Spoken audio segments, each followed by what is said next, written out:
ಹಳೆಯ ಚಿನ್ನದ ಒಡವೆನ ಅಧಿಕ ಬೆಲೆಗೆ ಮಾರಬೇಕೆ ಅಂದ್ರೆ ಆಟಿಕಾಗೆ ಕಾಲ್ ಮಾಡಿ 880300 ಅಟ್ಟಿಕಾ ಗೋಲ್ಡ್ ಕಂಪನಿ. ಲಕ್ಷಾಂತರ ಜನ ಹೋಗ್ತಾರೆ. ಆ ಲಕ್ಷಾಂತರ ಮಕ್ಕಳು ವಿದ್ಯಾಭ್ಯಾಸಕ್ಕೆ ಏನು ಕ್ರಮ ಮಾಡ್ತೀರಾ? ಅವ್ರು ಕಡೆನೇ ಏನಾದರೂ ಶಾಲೆ ಓಪನ್ ಮಾಡ್ತೀರಾ? ಅಥವಾ ಅವರು ಹಳ್ಳಿಗಳಲ್ಲೇ ಹಾಸ್ಟೆಲ್ಗಳನ್ನು ಓಪನ್ ಮಾಡಿ ಆ 3 ತಿಂಗಳು ಹಾಸ್ಟೆಲಲ್ಲಿ ಅವ್ರಿಗೆ ಊಟ ಮತ್ತು ವಿದ್ಯಾಭ್ಯಾಸ ಕೊಡುವಂಥ ಕೆಲಸವನ್ನು ಮಾಡ್ತೀರಾ? ಇದನ್ನ ಘೋಷಣೆ ಮಾಡ್ಬೇಕು. ಹಿಂದೆ ಬೊಮ್ಮಾಯಿಯವರಿದ್ದಾಗ ನಾವು ಆ ಥರದ್ದು ಒಂದು ಯೋಜನೆ ತಂದಿದ್ರಿ. ಬೊಮ್ಮಾಯಿಯವರಿದ್ದಾಗ ಯೋಜನೆ ತಂದಿದ್ರಿ. ಅವರು ಟೆಂಟ್ ಶಾಲೆ ಅದನ್ನು ನಾವು ಮಾಡಿದ್ರಿ. ಅವ್ರಿಗೆ ಅಲ್ಲೇ ಊಟ ಕೊಟ್ಟು 3 ತಿಂಗಳು ಅವ್ರನ್ನ ನೋಡ್ಕೊಳ್ಳೋಂಥ ವ್ಯವಸ್ಥೆಯನ್ನು ಮಾಡಿದ್ರಿ ಹಿಂದೆ. ಈ ಸರ್ಕಾರನ ಅದನ್ನು ಮಾಡುತ್ತೋ ಇಲ್ಲ ಹಣ ಖರ್ಚಾಗುತ್ತೆ ನಮ್ಮ ಹತ್ರ ಇದೆ ಅಂತೇಳಿ ಕೈ ತೊಳಿತಾರ ನೋಡಬೇಕು. ಅದರಿಂದ ಸರ್ಕಾರಕ್ಕೆ ಆಗ್ರಹ ಮಾಡ್ತಾ ಇದ್ದೀನಿ. ಈ ಗುಳೆ ಹೋಗೋ ಪದ್ಧತಿ ನಿಜಕ್ಕೂ ಆ ಜನ ಏನಿದ್ದಾರೆ ಅವ್ರಿಗೊಂಥರ ಸಾವು ಬದುಕಿನ ಹೋರಾಟ ಅಂತ ಅನಿಸುತ್ತೆ ನನಗೆ. ಮತ್ತೆ ಆ ಮಕ್ಕಳ ವಿದ್ಯಾಭ್ಯಾಸನೂ ಕೂಡ ಹಾಳಾಗುತ್ತೆ. ಇದ್ರ ಬಗ್ಗೆ ಸರ್ಕಾರ ಒಂದು ನಿಲುವನ್ನು ಪ್ರಕಟಣೆ ಮಾಡಬೇಕು. ರೆವಿನ್ಯೂ ಮಿನಿಸ್ಟ್ರು ಇದ್ರ ಬಗ್ಗೆ ಒಂದು ಪ್ರಕಟಣೆಯನ್ನ ಕೊಡಬೇಕು. ಯಾರು ಹೋಗಬಾರ್ದು, ನಾವು ಅವ್ರಿಗೆಲ್ಲ ವ್ಯವಸ್ಥೆಗಳನ್ನು ಮಾಡ್ತೀರಿ ಅನ್ನೋದನ್ನ ಹೇಳಬೇಕು. ಅದರಿಂದ ಆ ಮಕ್ಕಳ ವಿದ್ಯಾಭ್ಯಾಸಕ್ಕೂ ಕೂಡ ಏನು ಮಾಡ್ತೀರಿ ಅನ್ನೋ ಬಗ್ಗೆ ಹೇಳಬೇಕು. ಈಗಾಗಲೇ ನಮ್ಮ ಬಿಜೆಪಿ ತಂಡ ನಾವೆಲ್ಲ ಅಧ್ಯಯನ ಮಾಡಿದ್ಮೇಲೆ ಸಾಲ ಮನ್ನಾ ಮಾಡಬೇಕು, 1 ಲಕ್ಷದವರೆಗೂ ಕೂಡ ಸಾಲ ಮನ್ನಾ ಮಾಡಬೇಕು ಅನ್ನೋ ಆಗ್ರಹವನ್ನು ಕೂಡ ನಾವು ಮಾಡ್ತಾ ಇದ್ದೀವಿ. ಎಲ್ಲ ರೀತಿ ಸಾಲ, ರೈತರ ಸಾಲ ಮನ್ನಾ ಮಾಡಬೇಕು. ಈಗ ಡಿ ಕೆ ಶಿವಕುಮಾರ್ ಅವರು ಹೇಳಿ 2 ತಿಂಗಳಾಯ್ತು ರೈತರ ಸಾಲ ಮನ್ನಾ ಮಾಡ್ತೀನಿ, ಪ್ರಪೋಸಲ್ ಇದೆ ನನ್ನ ಹತ್ರ ಅಂತ ಹೇಳಿ 2 ತಿಂಗಳಾಯ್ತು, ಇನ್ನೂ ಸದ್ದೇ ಇಲ್ಲ ಅದ್ರ ಬಗ್ಗೆ. ಅವರು ಸರ್ಕಾರ ಬಂದ ತಕ್ಷಣ ಹೇಳಿದ್ರು ಬ್ರ್ಯಾಂಡ್ ಬೆಂಗಳೂರು ಮಾಡ್ತೀನಿ ಅಂತ ಹೇಳಿದ್ರು. 3.5 ವರ್ಷ ಆಯ್ತು, ಇನ್ನೂ ಬ್ರ್ಯಾಂಡು ಇಲ್ಲ, ಕಸದ ಬೆಂಗಳೂರು ಆಗಿದೆ ಈಗ.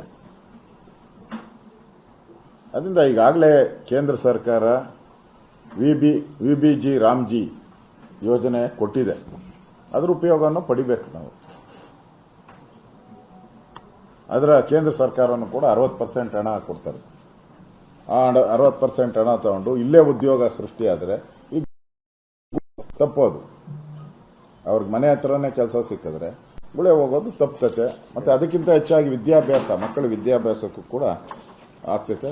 ಸಾಲ ಮನ್ನಾ ಮಾಡಬೇಕು 1 ಲಕ್ಷದವರೆಗೂ ಅಂತೇಳಿ ನಾನು ಆಗ್ರಹವನ್ನು ಮಾಡ್ತೀನಿ, ಹೇಳಿದ್ದೀನಿ.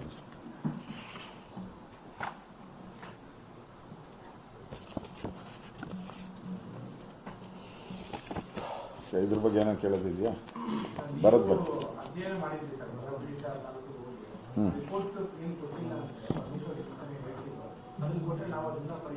ಓಕೆ, ನಾವು ರೆಡಿ ಮಾಡಿದ್ದೀರಿ. ಅವ್ರಿಗೆ ಕಳಿಸ್ಕೊಡ್ತೀನಿ ನಾನು. ಲೆಟರ್ ಬರ್ದು 3 ತಿಂಗಳಾಗಿದೆ. ಅವಾಗ ಅಲ್ಲ, ನಾನು ಇಂಡಿವಿಜುವಲ್ ಲೆಟರ್ ಬರೆದಿದ್ದೀನಿ. ಕೇಂದ್ರ ಸರ್ಕಾರ ಈಗಾಗಲೇ ಎಲಿನೋ ಬರುತ್ತೆ ಅಂತ ಹೇಳಿದ್ದಾರೆ. ನಾನು ಲೆಟರ್ ಬರ್ತೀನಿ. ಅಷ್ಟಾದರೂ ಏನು ಮಾಡಲಿಲ್ಲ ಅವರು. ಈ ನಮ್ಮ ಬರದ ಬಗ್ಗೆ ನಾವು ಅಧ್ಯಯನ ಏನು ಮಾಡಿದಿರಿ ಬಿಜೆಪಿ, ಅದನ್ನು ಕೂಡ ನಾನು ರೆವಿನ್ಯೂ ಮಿನಿಸ್ಟರ್ಗೆ ಕಳಿಸ್ಕೊಡ್ತೀನಿ. ನಾವು ಕಣ್ಣಾರೆ ಕಂಡಂತ ಮಾಹಿತಿನೂ ಕೂಡ ಜನರ ನೋವೇನಿದೆ, ರೈತರ ನೋವೇನಿದೆ ಅದನ್ನು ಕೂಡ ಸರ್ಕಾರದ ಗಮನಕ್ಕೆ ನಾವು ತರ್ತೀವಿ. ಸೇರಿಸಬೇಕು ಅಂತ 175 ತಾಲೂಕುಗಳನ್ನು ಬರ ಘೋಷಣೆ ಮಾಡಬೇಕು ಅಂತ ನಮ್ಮ ಮಾತು. ಸರ್ಕಾರ 101 ತಾಲೂಕುಗಳು ಬರ ಅಂತ ಘೋಷಣೆ ಮಾಡಿದ್ದಾರೆ. ನೀವು ಅಧ್ಯಯನ ಮಾಡಿರೋದ್ರಲ್ಲಿ ಯಾವ ರೀತಿಯಾದಂತಹ ಕಂಪ್ಯಾರಿಸನ್ ಇದೆ? 175 ಮಾಡಬೇಕು ಅಂತ ನಾವು ಹೇಳಿದ್ದೇವೆ.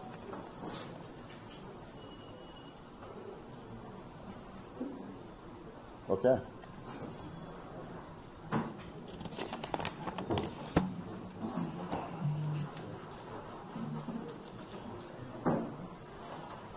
ಈ ಬಾರಿಯ ವಿಧಾನಸಭೆ ಅಧಿವೇಶನ ಒಂದು ವಿಶಿಷ್ಟವಾದಂಥ ಅಧಿವೇಶನ. ಈ ಬಾರಿ ಒಬ್ಬ ದಲಿತರ ಹಣವನ್ನ ನುಂಗೋದವನು ಈ ಕರ್ನಾಟಕದಲ್ಲಿ ಮಂತ್ರಿ ಆಗಕ್ಕೆ ಬಿಡಲ್ಲ ಅನ್ನೋ ಒಂದು ಸಂದೇಶವನ್ನ ರಾಜ್ಯದ ಜನತೆಗೆ ಕೊಡಬೇಕಾಗಿತ್ತು. ಆ ಸಂದೇಶವನ್ನು ವಿಧಾನಸಭೆಯ ವಿಧಾನ ಪರಿಷತ್ ಇರ್ಬೋದು, ವಿಧಾನಸಭೆ ನಮ್ಮೆಲ್ಲ ಶಾಸಕರು ಸ್ಪಷ್ಟವಾದಂಥ ಒಂದು ಸಂದೇಶವನ್ನು ನಾವು ಕೊಟ್ಟಿದ್ದೀರಿ ಸರ್. ಯಾವುದೇ ಕಲಾಪಕ್ಕೆ ಅವಕಾಶ ಕೊಡದೆ touch and go, touch go, walk out